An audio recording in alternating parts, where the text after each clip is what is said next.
คนถือว่าเขาเป็นครอบครัวธรรมะคลายเครียดซึ่งอาตมาภาพเองนั้นได้มาแจมเป็นบางครั้งบางวันเนื่องจากว่า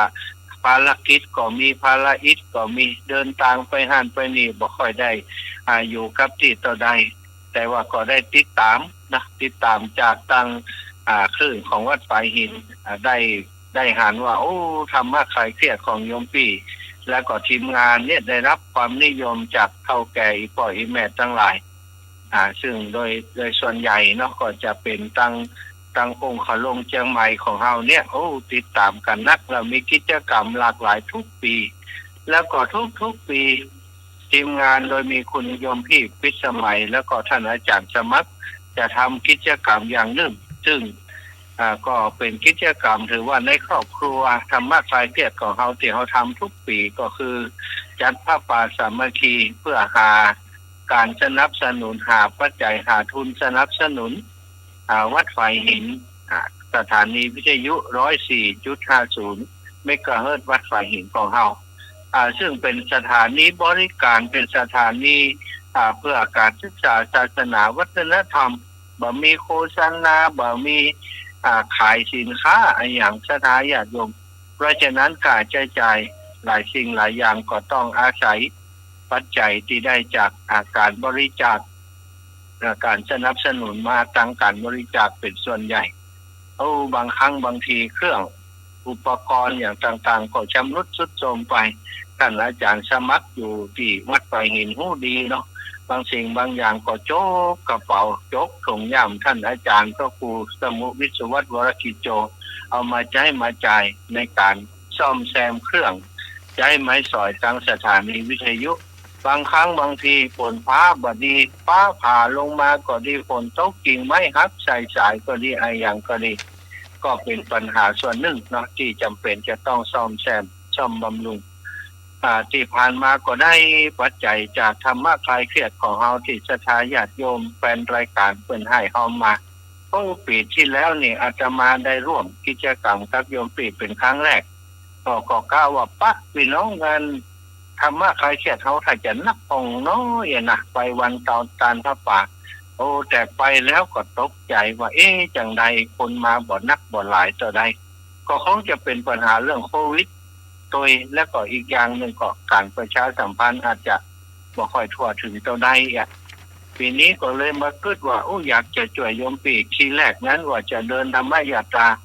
แบบแถวเชียงใหม่ชอบสตางค์ชอบปัจจัยมาช่วยโยมปี่อย่างที่กันไว้แต่พอดีว่าครูบาอาจารย์ว่าช่วงนี้มันมีงานหลายอย่างซ้อนกันอยู่นี่ถ้าท่านมาหาเดินมันก็จะเป็นปัญหาว่าขาดคนที่จะใจสอยก็เลยอย่างใดก็บ่ดีก็เลยจำเป็นเอาที่ครูบาอาจารย์ว่าศรัทธาทั้งหลายแต่อาตมาก็ยังคิดว่าบางครั้งบางทีเนี่ยแฟนคลับที่ติดตามอาตมาก็ดีติดตามคลื่นสีขาวก็ดีติดตามธรรมะคลายเครียดก็ดีอยากจะร่วมบุญร่วมกุศลกับพระป่าสามัคคีครั้งนี้แต่ว่าโอนบ่จ้างโอนบ่เป็นหรือว่าบางครั้งบางทีมาบ่ได้อย่างนี้เป็นต้นอาตมาก็ฝากกับโยมปี่และทีมงานไว้เนอะถ้าหากว่าบุคละผู้ใดศรัทธาเท่าแก่พ่อแม่แฟนรายการธรรมะคลายเครียดของโยมปี่หรือว่าถ้าแฟนคลับของอาตมาของครูบาอาจารย์ขึ้นสีขาวเนี่ยแม่มีคนที่หมู่บ้านฟังกันหลายนะท่านอาจารย์อยากจะร่วมบุญแต่ไปถึงบ่ได้แต่ติดงานท่านอาจารย์มาแอวหากำได้ก็นะ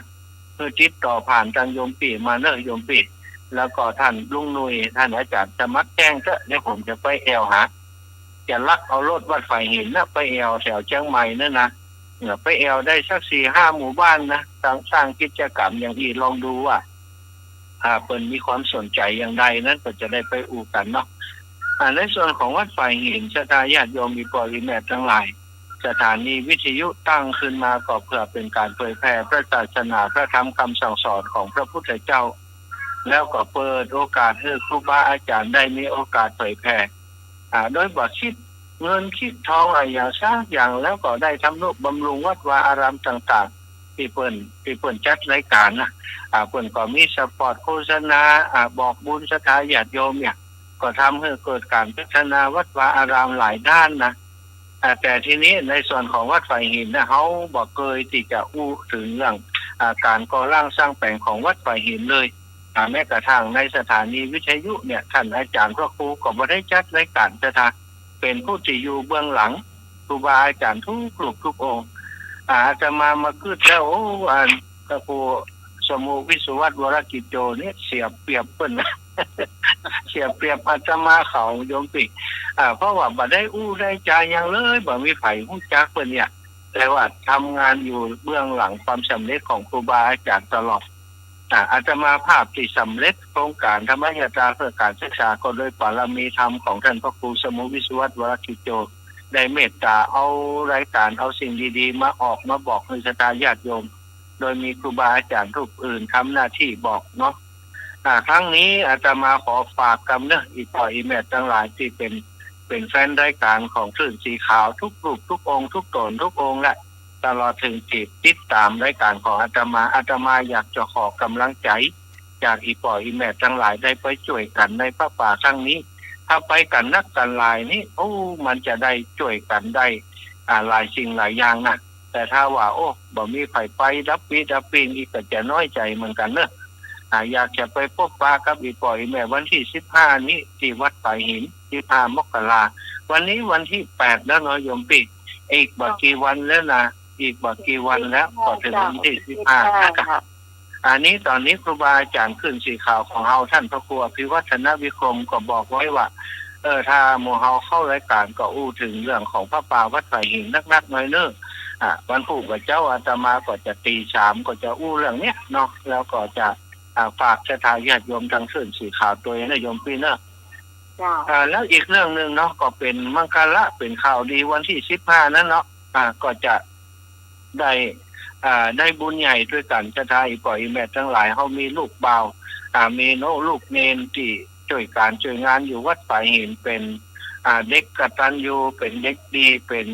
สามเณรที่มีวัดปฏิบัติที่ดีบ่ต้องได้ใจไว้วานอาหารในยังที่สามารถทำได้ก็ช่วยครูบาอาจารย์ก็คือลูกเนนตะวัน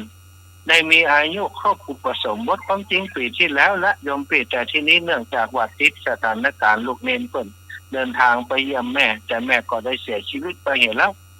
โยมป่อเพิ่นก็มาบวชเป็นผู้เจ้าไปเห็นละ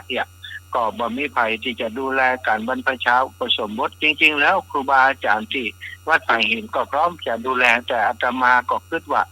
ลูกเนนได้ทำงานกับคลื่นสีขาวมาได้รับใช้ครูบาอาจารย์ในคลื่นสีขาวตัวและศรัทธาญาติโยมทั้งหลายก็ควรที่จะได้บุญกับการบวชของลูกเนนในครั้งนี้เลยอาสา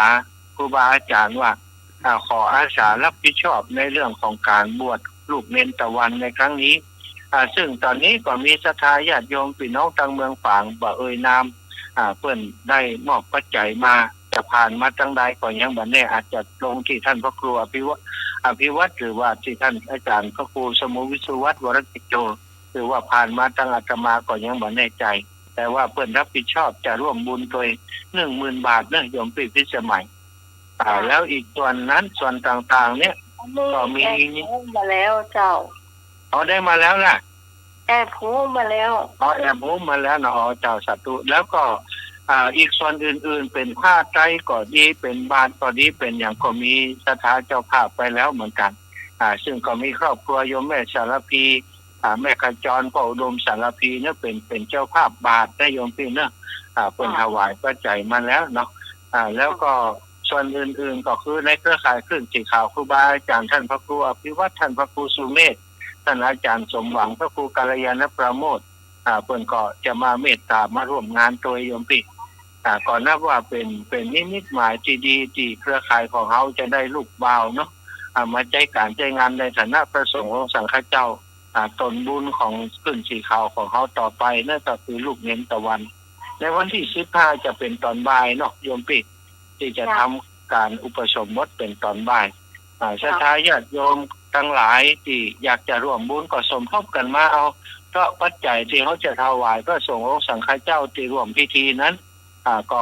ยังบ่ได้มีเจ้าภาพเป็นครบทุกอย่างกำเตือก็จะเอาปัจจัยที่ได้มาเนี่ยมาร่วมบุญร่วมกุศลด้วยกัน หวังว่าศรัทธาญาติโยมอีป่อยแม่ที่ฟังรายการเนาะก็คงจะรู้จักลูกเรียนตะวันผ่านทาง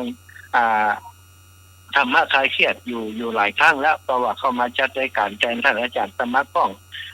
ถือว่าเป็นคนที่มีความรู้ความสามารถด้านเทคนิคการถ่ายทอดโดย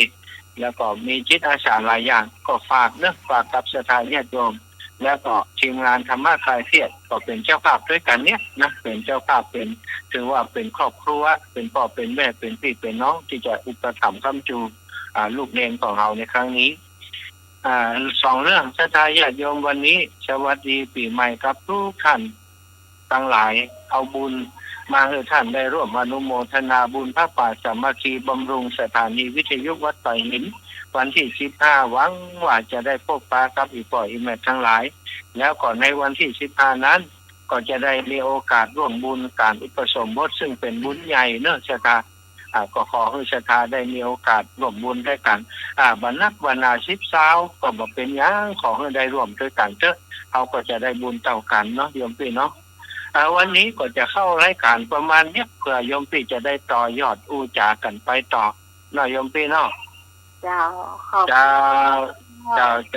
จ้าสาธุครับโยมพี่แล้วก็ขอเมตตาครับขอบคุณเมตตาของท่านอาจารย์สมัคร